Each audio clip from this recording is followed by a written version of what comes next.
So I've been wanting to try to do, like, for lack of any other word, warm, fuzzy videos to my daughter.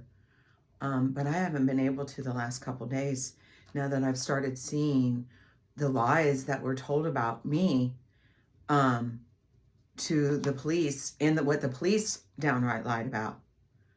I mean, literally, all I have to say to her is that she literally needs to research the penalties for lying to the police.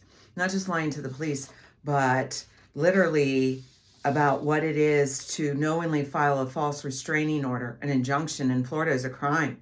Intentionally making false reports or providing false testimony under oath to obtain an injunction can result in charges for perjury, making false reports to law enforcement, or fraud, potentially leading to fines or jail time. And yeah, I'm absolutely going to ask that the police literally hold my daughter accountable for the lies she put in that injunction that wasn't set, that we're going to go to in May in a couple weeks. But according to Florida Statute 817.49, I absolutely want them to hold my daughter criminally responsible because she lied. I'm literally today, she put in there that I have a history of drug problem. That can't apply to them. I literally medical, where I still have my original OG card from all the way back in 2017. So it had to be something else. So I'm going to do a hair follicle test today, just so that I have that to prove that everything she said was lies. It was riddled with lies. Literally everything put in there is lies that I can actually prove. And I'm just disgusted to knowing that the whole reason DCF and the Lake County Sheriff Office didn't take me seriously is because of the lies that the Eustis Police Department put, but with their own lies, but then also the lies that the people I had gone to ask for help, to get Danny help, Jesse help, and the twins help. Instead, they just lied, straight out, because it's literally all it would have taken is Eustis Police Department to literally pull down the messages and see that whatever they were claiming was not actually said, which is actually why they've not been able to touch me. I believe that's why think about it. All these things I've said about these people, like Maureen Johns, Jesse Halter, none of them have filed or were able to file if they attempted a restraining order or an injunction. They had Danny do it, or it was the only one that went through. And hers is riddled with lies.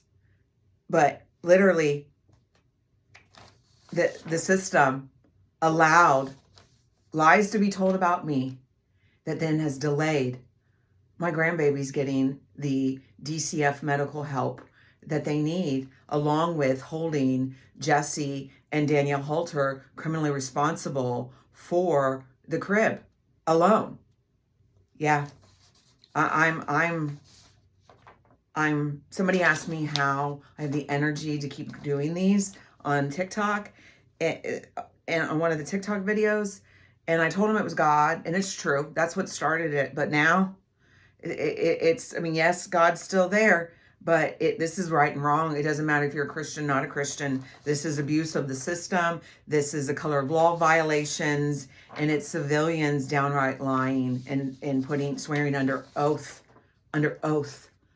I believe like on a Bible or whatever. Like, I don't know, but under oath, lies that can be absolutely proven. And had the police just done their job, yeah.